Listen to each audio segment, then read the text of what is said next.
So, what are some practical ways then to try to understand the way another person understands the world or their experience? So the subtitle of the book is The Art of Seeing Others Deeply and Being Deeply Seen. But if it's accurate, it should be the art of hearing others deeply and being deeply heard. The essential skill is being a conversationalist. How good are you at conversation? And let me first ask people who are listening to this, how good are you at knowing the people you meet? And I can tell you with great accuracy and confidence, you're not as good as you think you are. There's a guy at the University of Texas who studies how accurate are we at understanding what's going on in somebody's mind when we're talking to them. And the answer is we're accurate about 20% of the time. And so we don't know what's going on in the other person's mind. And some people are pretty good, they're 55%.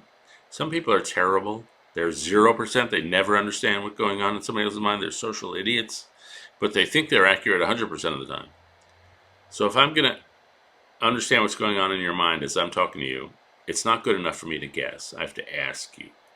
I have to ask you questions. I have to be really good at asking you questions and really good at having conversations. And so in the book, I have a bunch of conversational tips. How do you become a great conversationalist? And there are things like treat attention as an on-off switch, not a dimmer. If I'm going to be in conversation with you, my attention will be 100% or zero. It's not going to be 60%. I'm not going to multitask and be looking at my phone. Another one, there's a friend who you may know, a friend of mine named Andy Crouch.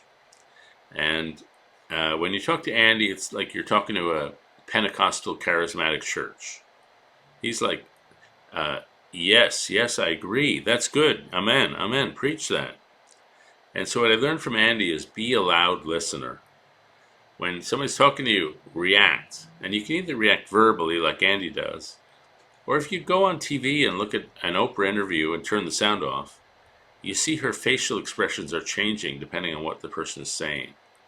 She's a loud listener because she's reflecting back to them all the different emotions they're going. And so that's another tip. Another tip is don't be a topper. If you say to me, I had this terrible flight, I was on the tarmac for 2 hours, I might say, well, I know what you went through. I've been on a flight where we were sat on the tarmac for 4 hours. And it sounds like I'm trying to relate, like we went through the same thing. But really what I'm saying is, A, let's stop talking about you, let's talk about me. And B, my experience is way better than your experience. And so I'm being a topper, and that's a good way to kill a conversation. So those are some of the practical tips of just how to be a good conversationalist.